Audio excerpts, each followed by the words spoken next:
Түмэн шууд компанид шинээр ажилд орж байгаа болон нийт ажилтан ажиллагчдад зориулсан хөдөлмөрийн аюулгүй ажиллагааны зааварчилгаа. Хөдөлмөрийн аюулгүй ажиллагааны зааварчилгаа нь 3 төрөл байна. Урьдчилсан зааварчилгаа, ажлын байран дахь анхан шатны зааварчилгаа, давтан зааварчилгаа. Урьдчилсан зааварчилгааг шинээр ажилд орсон ажилтан, үйлдвэрлэлийн сургалт дадлаг хийхээр ирсэн оюутан, суралцагчдад холбогдолтой хууль журам, стандарт болон техникийн аюулгүй ажиллагаа, үйлдвэрлэлийн эрүүл ахуй, галын аюулгүй байдал, хувийн хамгаалах хэрэгсэл, үйлдвэрлэлийн осол мэргэжлээс шалтгаалах өвчин, хурц хорлоо, оролцогчдод үзүүлэх анхны тусламж гэсэн агуулгын хүрээнд хөдөлмөрийн аюулгүй байдал, эрүүл ахуйн асуудал хариуцсан ажилтан өгнө. Харин ажлын байран дахь анхан шатны зааварчилгааг ажилд шинээр орсон болон үйлдвэрлэлийн дадлаг хийхээр ирж урьдчилсан зааварчилгаа авсан хүмүүс, оюутан сурагчид, ажилтны ажиллах хэсэг, цех, тасаг, ажлын байр өөрчлөгдөх үед тухайн ажлын байрыг хариуцсан цех, тасаг, хэсгийн дарга, эрхлэгч, инженер, тухайн ажилтны ажлын байрны үйлдвэрлэлийн процесс, гүйцэтгэх ажлын онцлогтой уялдан, машин техник, багаж хэрэгсэл ашиглах болон ажлын явцад үүсэж болох сөрөг хүчин зүйл, түүнээс хамгаалах хэрэгсэл, тэдгээрийг ашиглах заавар, аюулгүй ажиллагааны арга барил гэх мэтчлэн зааврыг бичлэн үзүүлэх журмаар өгнө. Давтан зааварчилгааг ажилтнанд өмнө олгосон мэдлэгийг баттгах, баяжуулах зорилгоор ажлын байран дахь анхан шатны зааварчилгааны агуулгаар тухайн ажлын байрыг хариуцсан цех, тасаг, хэсгийн дарга, эрхлэгч, инженер өгнө. Ажилтан та ажилдаа ирээд дараах 3 зүйлсийг заавал хийж гүйцэтгэсний дараа ажлаа эхлүүлэх үүрэгтэй.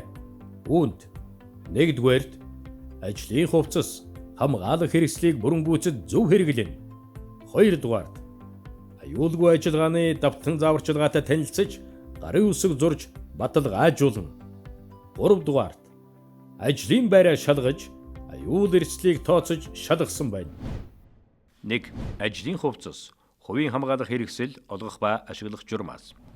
Ажлын хувцас, хувийн хамгаалах хэрэгсэл нь ажилтныг гадны тааламжгүй болон үйлдвэрлэлийн хортой, аюултай хүчин зүйлийн нөлөөллөөс амнаас эрүүл мэндийг хамгаалах зорилготой тул ажлын байран дээрээ тогтмол бүрэн зөв хэрэглэж хэвших нь ажилтан таны үүрэг юм аа. Ажлын хувцсны өнгө загвар иж бүрдлийг хөдөлмөрийн аюулгүй байдал, эрүүл ахуйн асуудал хариуцсан зөвлөл хэлэлцэн батлана. Өөрийн хүлээн авсан ажлын хувцас нэг бүрийн хамгаалах хэрэгслийг угааж, арчиж цэвэрлэн, оёж гамтай өмсөж хэрэглэх. Байгууллагаас олгосон ажлын хувцас нэг бүрийн хамгаалах хэрэгслийг ажлын байранд тогтмол бүрэн зөв өмсөж байх. Шууд удирдлага нь ажилтны ажлын хувцас нэг бүрийн хамгаалах хэрэгслийн ашиглалтанд хяналт тавих, бүртгэх үүрэгтэй ба энэхүү журам зөрчсөн ажлын байрнаас өөр газарт хэрэгэлсэн зэрэг сахилгын зөрчил гаргасан тохиолдолд захиргааны арга хэмжээ авах санал гаргах эрхтэй.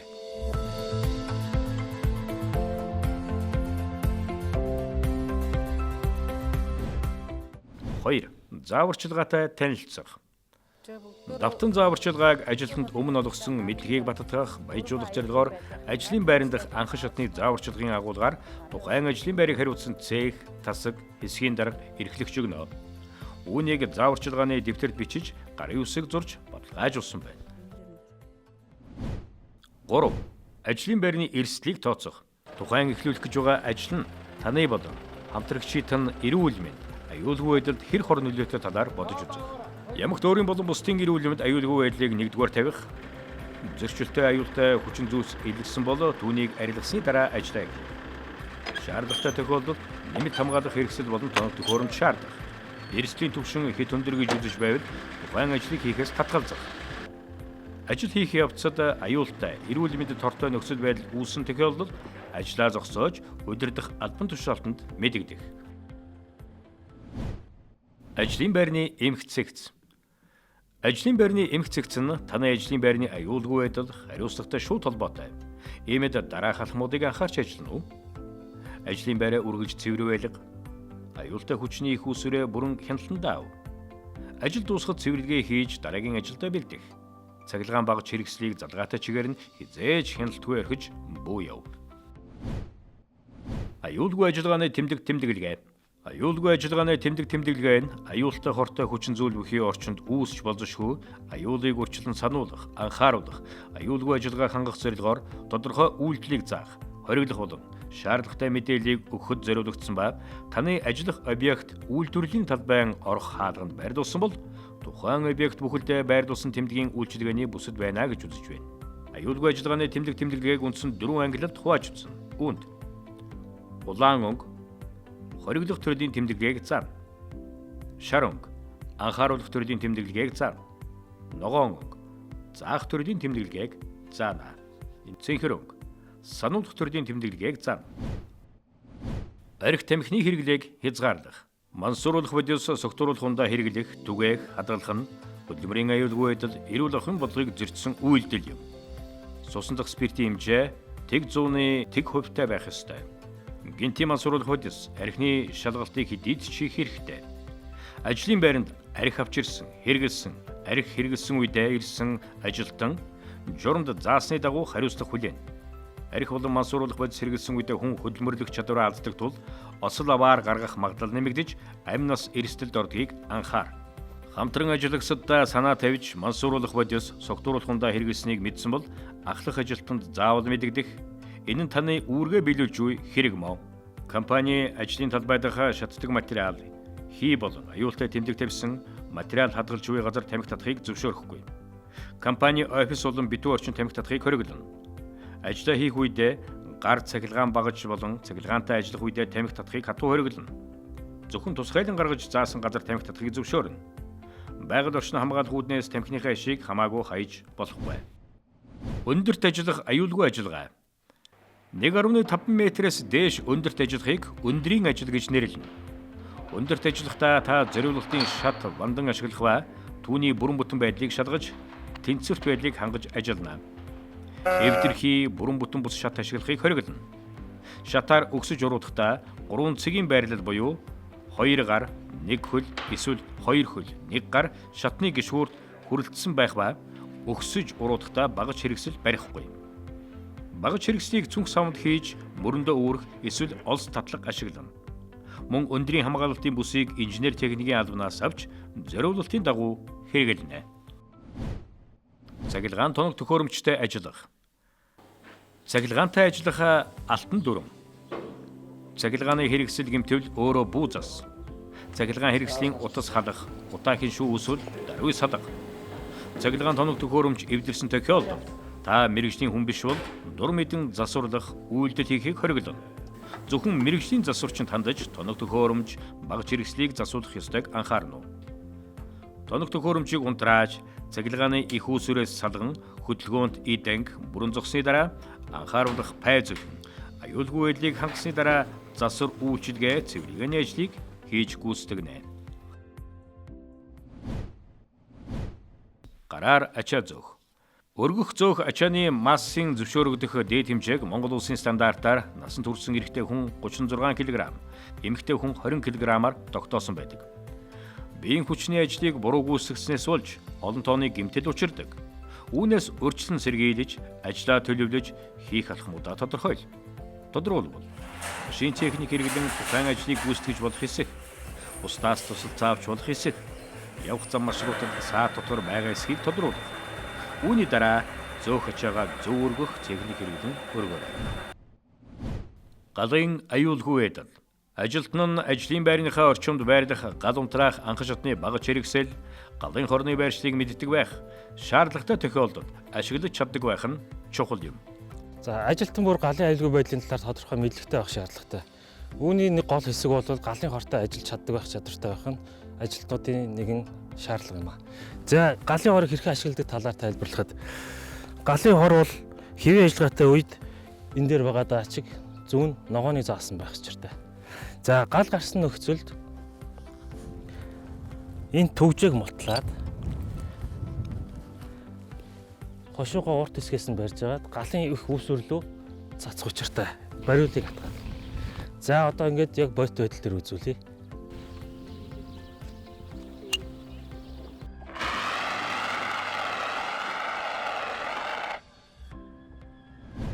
Аюулыг мэдээлэх болон үйлдвэрлэлийн осол хурц хордлого гарсан үед авах арга хэмжээ.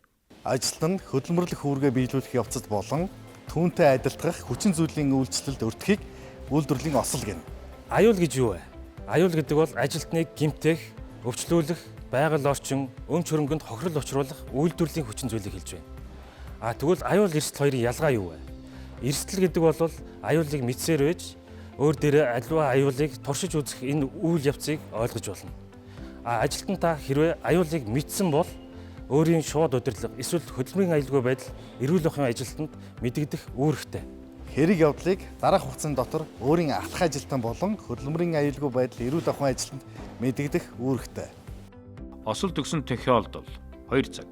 Үйлдвэрлэлийн осол хурц ордлого 2 цаг. Эвлэгийн тусламж авах гэмтэл 1 цаг. Хөдөлмөрийн чадвар алдагдахад хүрэх үйс гэмтэл бэртэл 15 минут. Үхэл, яаралтай шууд мэдээлэл. Авах ажилчид дээрх хэрэг явдлуудыг үйлдвэрийн дарга болон хөдөлмөрийн аюулгүй байдал эрүүл ахуйн ажилтнанд мэдэгдэнэ. Хэрэг явдал болсон газар болон тоног төхөөрөмжийн аюулыг арилгасан дараа тусгаарлан хөдөлмөрийн аюулгүй байдал эрүүл ахуйн ажилтан ирж үзлэг хийх хүртэл цэвэрлэгээ хийх болон зөөвөрлөхгүй байхыг анхаарах хэрэгтэй. Угасын талаар мэдээлэл авсан ахлах ажилтан дараах арга хэмжээг авч хэрэгжүүлнэ. Үүнд гэмтсэн хүний шарахыг эдгээх, нөхөн сэргээх хэмжлэгээ хийхэд туслахын тулд шаардлагатай алхмуудыг хийх, аливааг залруулах арга хэмжээ авч явцыг хянах, аюулгүй байдлын сэрэмжлүүлгийг гаргахад хөдөлмөрийн аюулгүй байдал эрүүл ахуйн ажилтан үйлдвэрлэлийн осол хурц хордлогын судлан бүртгэх комисстай нэгт уялдаа холбоотой ажиллах. Ажлын байранд гарсан үйлдвэрлэлийн осол хурц хордлогын шалтгааныг судалж тогтоох, тэдгээрийг бүртгэх, тайлагнах, мэдээлэх зорилготой үйлдвэрлэлийн осол хурц хордлогыг судлан бүртгэх орон тооны бус байнгын комисс дараах бүртгүүнтэйгээр компани салбаруудад ажиллаж байна. Үүнд төв офис, шууны аж ахуй 1, сав баглааны үйлдвэр, шууны аж ахуй 2, агрофет жилийн үйлдвэр. Аюул эрсдэл ослын талаар бид бүхэн ярилцлаа. Мөн энэ үед ямар арга хэмжээ авах талаарч мөн ярьслаа. Тэгвэл энэ аюул эрсдэл ослыг бодит амьдрал дээр ямар шохон байдалтай тулгарч болохыг газар дээр нь тайлбарлаж үзүүлье гэдүүлээ. За, энд доошоо явсан канал дээр ажлын байран дээр аюулыг алгуулгаснаар энэ тавцсан байх ёстой. Гэтэл энэ тавцсангүй энэ нөхөн орчин байлаа гэхэд энэ бол өөрөө аюул болж хувирч байгаа асуудал юм. Энэ дээгүүр өвсөж гарах орлого хийснээр тухайн хүн ямар нэгэн эрсдэл хийж байна. Эрсдэл хийж байгаа хүн доошоо унаад бэртлээ хэд энэ бол үйлдвэрлэлийн осол болж хувирч байгаа юм. Тэгэхээр бид нэр энэ аюулыг анханаас нь алгуулахын тулд тавцсан тавьж чөлөөтэй гарах болцоотой болсноор энэ аюулыг алгуулгаж эрүүл аюулгүй ажлын байран дээр ажиллах нөхцөлийг бүрдүүлэх асуудал юм. Анхан шатны тусламж. Шаардлагатай үед анхан шатны тусламжийн хайрцгийг шууд удирдлага эсвэл хариуцсан албан тушаалтанд мэдэгдэн авч хэрэглэнэ. Түлэгдэлтийн үед гуйтан усанд 10-аас 20 минут түлэгдсэн хэсгийг барина. Цэврүүг хагалахгүйгээр хөвсгөр болт хийн. Анхаарах зүйл. Бие барьсан эзүүлийг яаралтай тайлж авна. Бөгж цаг, бугуйвч гэх мэт. Бид наалтсан хөвөн даав болон материалыг хуулж авахгүй тойруулж хайчилж авна. Гадуур цус алдалтын үед даралттай болт хийн. Дар, өрг, боо зарчмыг баримтна. Болт хийхдээ заавал эрзийн бэлээ өмсөх ба байхгүй бол гялгарууд цус нэвтрэхгүй зүйл ашиглаж өөрийгөө эрсдлээс хамгаална. Болтынхаа сул чангыг тааруулна. Хэрэг тогтохгүй бол цус алдаж буй хэсгийн дээр судсыг дарж болно. Аль шилбэрийн хугарлын үед. Энэ үед үзүүлэх үндсэн тусламж нь чиг барьж боох юм. Чиг нь хугарсан ясны хоёр талын 2-оос 3 үеийг оролцуулсан байна. Чиг нь гулцайж мөрөхгүй бат бөх байх хэрэгтэй. Чиг нь арьс салст зөөлөн гэдгийг холгохгүйгээр жиргэвчээр ороосон байна. Ил хугарал бол эхлээд шарахыг боож дараа нь чигээ тавина. Болтны сул чангаыг тааруулсан байна. Ажилтан таны үүрэг. Ажлын байрны аюулгүй байдалтай холбоотой бүх асуудлыг мэдээлнэ.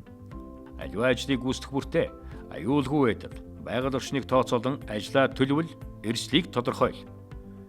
Аюулгүй ажиллах арга барилыг эзэмших. Мэдэхгүй зүйл байгаа бол заавал асуух.